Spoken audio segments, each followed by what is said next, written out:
What is up, IDP Army? We are back. It is Defense Matters. It's your man, Jordan Rains, at 50 Shades of Drunk on Twitter. It's first week of the playoffs. Hopefully, you made it. Your team made it. You are headed for a championship, an IDP Army title. Go out there, kick some ass.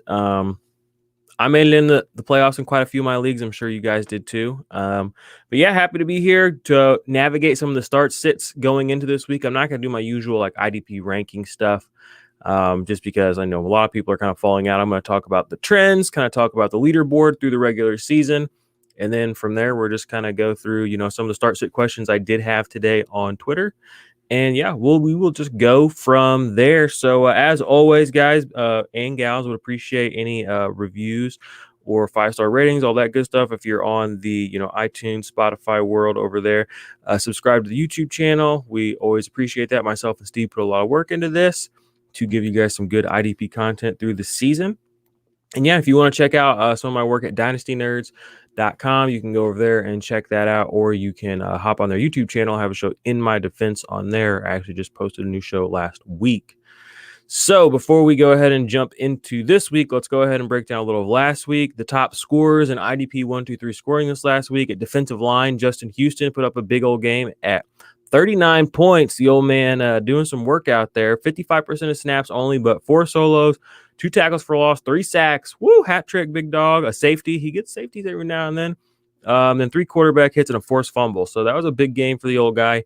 The snaps are still at 55%, so you're really playing him as a low end 2 IDP flex type option. But he's still Justin Houston. I mean, he's had a 20 sack season, so big numbers from the old man, and good to see that. As a Chiefs fan too, I'm glad to see him succeeding on the Colts. So good for him. Your linebacker top scorer this week was Kyle Van Noy. This is a crazy game. We had, we went all season with that 50-point games, and then we had Joey Bosa put up like a 56-point game last week or 2 weeks back. This week we had Kyle Van Noy hit that 50 threshold. He had 8 solos, 5 tackles for loss. That's insanity. 5 tackles for loss, 3 sacks, 3 quarterback hits, and a pass defended. 50 points for him. Earlier in the season, I think he had a groin injury or something, but it's good to see him back. And I mean, he's got ceiling, so that's awesome to see. That Miami defense isn't all that bad, really. And then your top scorer at defensive back was Micah Hyde. Shout out Bills Mafia. Let's go. I'm a Bills fan. Y'all know how I feel about Josh Allen. And the rest of that defense is what's up. But Micah Hyde, he's always a good, reliable kind of DB3, low-end DB2 kind of guy. But he came through this week, was the number 1 defensive back, so kudos to him. 30.3 points. He had an interception, so that definitely made a big difference. Well, that's pretty much all. Those are the top scorers each position: defensive back, linebacker, and then defensive line. Not really a lot of real important injuries necessarily to talk about. We did have Blake Martinez get a little bit banged up. Left the game in the fourth quarter. Still had a good game. Tay Crowder had a good game too. He went to IR earlier this season after a big blow-up game. He had another big blow-up game. So you will want to keep an eye on him. If he's on your waivers and you need somebody to plug in this week, you could do worse. So I'm going to go ahead and go through some of my notes, and then we'll do some of the questions that I had today. I posted a thread on Twitter. I got a bunch of questions. I'm going to answer some of those kind of, first week of the playoffs. You got to make some tough decisions and kind of look to the future for some people as well. So, but defensive line notes, Khalil Mack played 81% of the snaps this last week, but he recorded no stats at all. Nothing. Not what you want, but life goes on. So I probably have a question about him later here. What's up, Detroit Beastie? If you guys are on YouTube, hit me up. Hit that like button, subscribe. Let's interact. Let's do some stuff. But if you're not and you're listening to the podcast form, appreciate you there too. But it was unfortunate. Khalil Mack didn't get anything done this last week. He's been having a pretty good season. I'm not the biggest Khalil Mack fan, but it's a bummer. He had a 0 this last week. Hopefully it didn't hurt you too much. I know we had a lot of zeros from a lot of bad weeks from a lot of guys this week. Terry McLaurin on the offensive side really killed me this week, and he caused me to lose a league or not making the playoffs, but that's besides the point. Robert Quinn, 79% of snaps, really didn't do anything, but that shows me he's healthy, I guess. Like I said earlier, Justin Houston had a monster week. You always know Justin Houston is capable of these kinds of things. I wasn't telling people I started to start him this last week, but he was definitely in the conversation for a 2-3 situation. And then Max Crosby played an eye-popping 94% of snaps this last week. Didn't really do anything, even against the Jets. That was all Clelin Ferrell, which was like a super weird flex by him. Literally don't pay any attention to that. But Max Crosby, 94% of snaps, didn't do a lot. But the fact that he's getting that kind of run, I mean, you basically have to play him every week at this point. Probably more of like an IDP flex type of situation. But 94% of snaps for defensive end, just put him in. Don't worry about it. Just something's going to happen. You don't want to leave that on your bench. Linebacker notes. We did get alerted that Eric Kendricks actually injured himself in the warm-ups for the Minnesota Vikings games last week. So Todd Davis filled in. Totally last second kind of situation. He filled in nicely, 11 total tackles. So Kendricks has had some, issues this year. He's been really good, but he's had some situations. So I would be a little concerned about this. So Todd Davis, if he's out there, he's definitely worth picking up and playing if you are in a situation where you're looking for a guy like that. Not saying he's a must start or anything, but 11 tackles in his first start. And we've seen Todd Davis put up, a couple 120 plus tackle seasons the last couple of years. So you could, like I said, with Tay Crowder, you could definitely do worse. Linebacker notes, like I said, Kyle Van Noy, he had the second 50-point IDP performance behind Joey Bosa this season, which is awesome. Nicholas Morrow with the Raiders led the linebackers with snaps, 100%. Nick Kukowski, 81%. And then Corey Littleton, the dude who got all that money, 55%. So basically they've said to Littleton, you got paid, but you are a liability, and they're playing Morrow over him. Morrow on Sleeper has defensive back and linebacker eligibility. So if he's available, you should be seriously considering picking him up and playing him in your defensive back spot for sure. If you're like a DB streamer, I mean, like, ooh, that's money. But yeah, check your waivers for Nicholas Morrow. He's definitely probably one of the guys, if he's available, of any of the guys I've mentioned so far between Todd Davis, he and Tay Crowder. I would definitely go Morrow. Lange played 100% of snaps for the Jets alongside Neville Hewitt. Neville Hewitt's been pretty impressive. This last week, week 13, he had 9 solos, 1 tackle for a loss, 3 assists, a sack, a quarterback hit, 30-point game.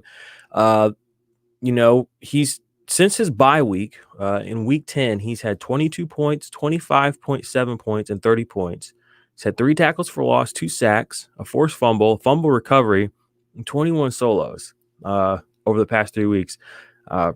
Truly an impact player, and I was pretty shocked to see when I was putting together the leaderboard, which I was doing right before this for the regular season, that he actually, I'm going to go ahead and just pull that up so y'all can stop looking at my ugly mug on here. He's actually worked his way into the top 15 at linebackers on the season in IDP 1-2-3 scoring. He's number 14 on the year.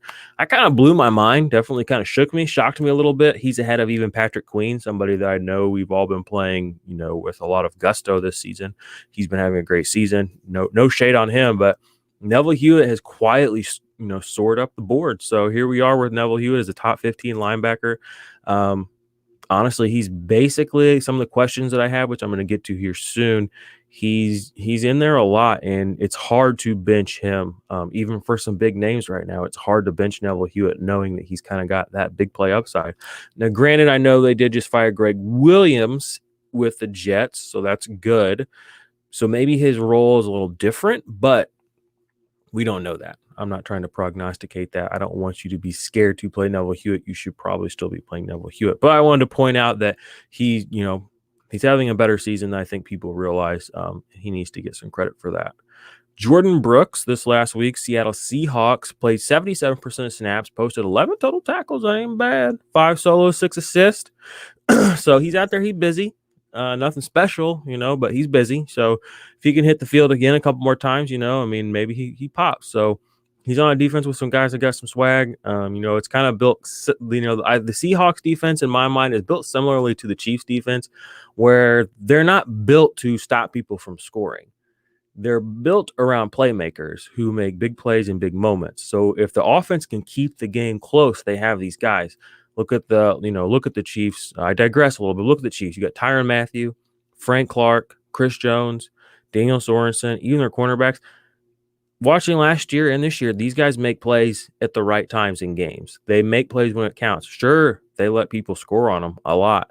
But when it counts, they can make a play. And they're not like, the Rams, for instance. The Rams don't let people score on them. So it's a different kind of defense they got there. They got playmakers. Same thing up in Seattle. Like I said, they have Jamal Adams. They have Carlos Dunlap now.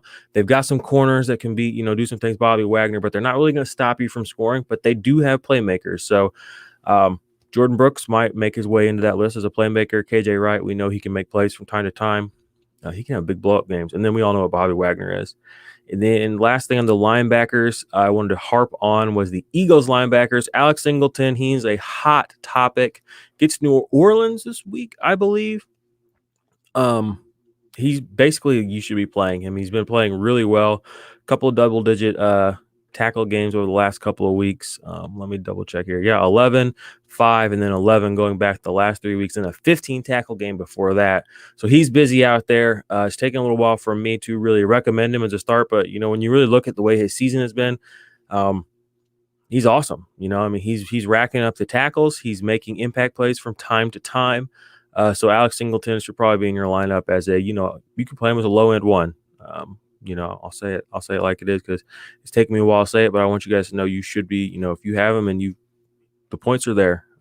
So you can play Alex Singleton. 100% of snaps this last week. Duke Riley came in second for the Eagles with 51%, and then TJ Edwards came in with 34%. Defensive back notes, don't have a lot here, but Justin Reed, as I mentioned last week, he is doing better with the Houston Texans. He's put together a couple of good performances. This last week, 6 solos, and assists, and a tackle for loss. Not his best, but not bad at all. And then Tracy Walker's snap share in Detroit, even though Matt Patricia has gone, has maintained a low snap share this last week, 43%. So don't play Tracy Walker. I hate to say that. We wanted to see what happened when Matt Patricia left. That's what I wrote about in my last Dynasty Nerds quarterly report. I said, we have to see what happens. With Tracy Walker, his dynasty value it feels like it's wrapped up in Matt Patricia. And when Patricia leaves, he should be holding some of that value that we thought he had before. Patricia's gone. The snaps are still weird. So this season, you might want to call it a wash on Tracy Walker. Unfortunately, that's kind of where we're at. So as much as I hate to say that about Tracy Walker, a guy that I'm super high on, I believe in the talent, I believe in the ability. He just isn't getting the playtime that you need. You can pick up a streamer cornerback that's going to play 100% snaps. It's probably going to get you what Tracy Walker gets you. It sucks, but that's currently the world we live in. So Dynasty, he's definitely a hold, and redraft, you can't play him. You can drop him for, guys that are on the waiver wire, maybe even in your league, depending on who they are. 100% snap share, like a Julian Blackmon or like a Cameron Curl. If he's still floating out there, you should have him. Cameron Curl shouldn't be on your waiver wire, just FYI. So let's go ahead and transition. Like I said, this week, we are not going to do the rankings. You do things a little bit different. I had to put a thread out on Twitter today, said, give me some of your start sit options or your questions for this week, who you're thinking about rolling out. And so I'm going to respond to some of those. I'm going to quickly here pull it up on my Twitter so I can hopefully appropriately cite or shout out whoever it is, so you can know that it's your question I'm answering or reading off of. Okay. So first one came in from Book of Andrew on Twitter. Says Patrick Queen versus Jalen Smith. Already starting Devin White. Currently have Queen slated as the other starter. I'm going to have to politely disagree. I'm going to go Jalen Smith. He's got 112 tackles on the season, 61 solos, 5 tackles for loss, 1.5 sacks. I bet, he's due for another sack if we're just being honest with ourselves based on what Jalen Smith does. 4 pass deflections. That is, that's about as good as it gets. Patrick Queen, I believe, is somewhere down in the I don't know how many overall tackles he's got on the season. I think it's like 97 or 98. It's still a ways behind. Yeah, Patrick Queen is making impact plays, which you do love to see. Jalen Smith, 112 tackles compared to Patrick Queen's 83. Just stick with the floor and the ceiling at this point. You know what Jalen Smith is based on the last 2 seasons. He's an incredible playmaker for the Cowboys. That defense be staying on the field because that offense be trash. So play Jalen Smith over Patrick Queen, my dude, Book of Andrew. So the next question off of the old Twitterverse came in from Rip City, who was in the chat earlier. Rip City, I'm going to throw you up here real quick. What up? Jeremy Chin with Denver this week. Yes, sir. His question earlier, though, on Twitter was Olakun or Queen? Another, question involving Patrick Queen. I'm going to side with my dude, Voice Olakun. Why? Okay, Olakun has been basically averaging. Basically, it just comes out to points. Olakun is averaging more points per game than Queen has. He's got a lot of forced fumbles. I know that one game was kind of fluky, but he has shown himself to be a playmaker. Well, all four of those fumbles came one game. 87 combined tackles, so similar there. Tackles for loss, he's got 3. Pass deflection, he's got 3. He used to play safety, so if you're on sleeper, he definitely gets an edge in that department, my man Rip City. But it really just comes down to the fact that he's had a little bit higher of a floor. If you just go look at his points per game, Patrick Queen is, I believe, like right around 16.5, 17, and Olakun's sitting right around that 18, 19 range. So you do forget, because his season-long numbers are a little low. He did miss a game, and he left a game early. So for him to even have the numbers he has right now, you have to kind of think he's missed like 2 full games worth of snaps. And he's basically pacing with Patrick Queen. So I'm going Olakun there. I know Olakun is like a goofy-ass name. I know Olakun is not Patrick Queen. It's not flashy. It's not cool. It's not exciting. But at the end of the day, Olakun has been getting it done this season in a big way. That's not to throw any shade on Patrick Queen, but you asked, and that's my answer. I'm going Olakun. So the next question, this is a little bit of a triple header here. We got one. It's pick 2. This is coming in from Thunderfan 1984 Randall. Mack, Buckner, and Barnett. Or sorry, not Barnett, Barrett. Trying to figure out which 2 to roll wouldn't be a question if Mack didn't disappear last week. Yes, alluded to that earlier. Mack had a shit game, completely disappeared. But I'm going Barrett and Mack here. I know DeForest Buckner had a good game this last week, but Khalil Mack has been doing very well in his grading. He has actually been getting home on his sacks. We do know that he is a dynamic impact player. He's not what he was for your IDP teams, like he was with the Raiders, but he's still doing more, I think, than DeForest Buckner this year, and I trust him more. And then Shaq Barrett, I'm going to go ahead and pull this up while I'm chilling here. If you're on the YouTubes, Shaq Barrett is still a top 10 defensive lineman this year. Mack is not on that list. Buckner is not on that list, so he's a 100% locked-in start.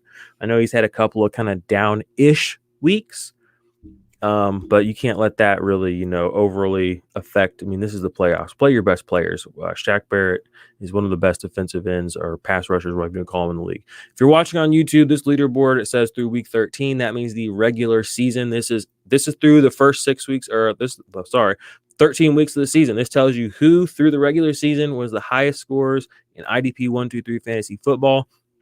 You can see that TJ Watt is lights out, far and away the best defensive end or defensive line player. He has 254 points. The second player has Zadarius Smith. Shout out to my cheeseheads. He has 199. So TJ Watt literally has 55 more points than the guy in second place. That's some Travis Kelce shit right there. That's what you want. That's how you win leagues right there. So if you've been listening to the show, you have TJ Watt and you got him at a discount. Holla. All right. So next question, this is from @JustLurkin17, creep, just vibing though. So he's just lurking and he's just vibing. I'm with that, I guess. Poyer or Curl? I'm with half of that. I ain't with the lurking, bro. Poyer or Curl? I'm going Poyer here. I mean, at the end of the day, I'm going to pull up. Oh, my dad hates it when I say at the end of the day. But he has 228 points. He's only 2 points behind Budda Baker. You don't ask, do I start Budda Baker? You don't ask, do I start Jordan Poyer? No shade, my friend. Just lurking 17. But it's, the answer is right. I mean, you play Poyer. Yeah, that's a slam dunk. Play him. Next question came in from Common Premier 21. And then he says Singleton versus Kirksey. This one is pretty easy. It's Singleton. Like I said, Singleton has been having a lot of success lately. 15, 11, 5, 11. He throws in a sack there, a couple tackles for loss. Kirksey, he had an 11 tackle game 2 weeks ago, but he had 5 and 7 this last week. Not what you want. He's playing, he's playing super high snap numbers too. I mean, 70, 63 the last 2 weeks, and you can't get more than, a paltry 12, 13 tackles for me. My man Singleton's blowing that out of the water. And his offense is garbage. Kirksey's offense is good, so there's a chance they could go up in these games. And then Kirksey doesn't even see the field near as much as Alex Singleton does.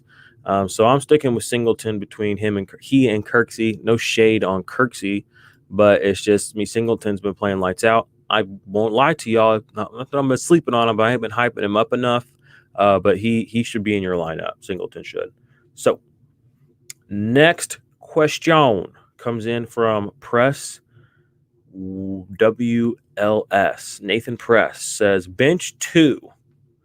So he's got Deion Jones, Patrick Queen, Bobby Wagner, Neville Hewitt, Cam Curl. Leaning towards Wagner and Queen due to the matchups and the fact that I'm also starting safety Jamal Adams. Okay. Well, like I just said, I was just kind of going on about Neville Hewitt. I can't bench Neville Hewitt in good conscience. So you're playing Neville Hewitt, but you're asking who you should bench. So I guess I can just tell you who to bench. This is kind of tough for me. I'm not going to lie, but I believe you should bench Cam Curl. And even though I know Bobby Wagner has not had a double-digit tackle game since week 8, I do not want to tell anybody to put Bobby Wagner on their bench, especially the first week of the playoffs. So I got to bench Deion Jones.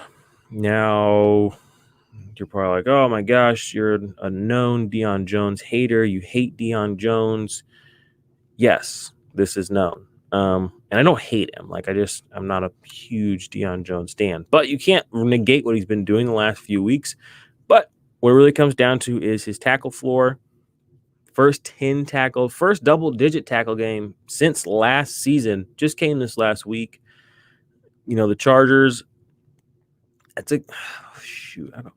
can't tell you to bench Bobby Wagner. Bench Deion Jones. Bench Cam Curl. Do not bench Bobby Wagner. Do not bench Neville Hewitt. And do not bench Patrick Queen. Actually, okay, 1 second. I got to rethink this. Who's Patrick Queen play this week? No, I'm not benching Patrick Queen against Cleveland. He started the season out against Cleveland, 8 tackles, a sack, a forced fumble. They were a run-heavy team. Actually, you know what? Man, this one was tough. And it was tough when I was thinking about it. And I have in my notes here my answer, but the more I look at it, the more I think it's Queen and Curl. I'm benching Queen and Curl. I would play Deion Jones. I would play Bobby Wagner, and I would play Neville Hewitt, my man, Nathan. So, that was tough working through that. It really just comes down to, when I looked at it, Patrick Queen, while he has been an impact player, the tackle floor is a little bit lower than I thought it was, honestly. But I guess I should have known that. I was just talking about how he had 83 tackles a little bit ago. But, yeah. So there you go, Nathan. Next question comes in from J Renter 123. Do you trust Matt Milano over Tyrell Adams, Singleton, or Reader this week? No. Heck no.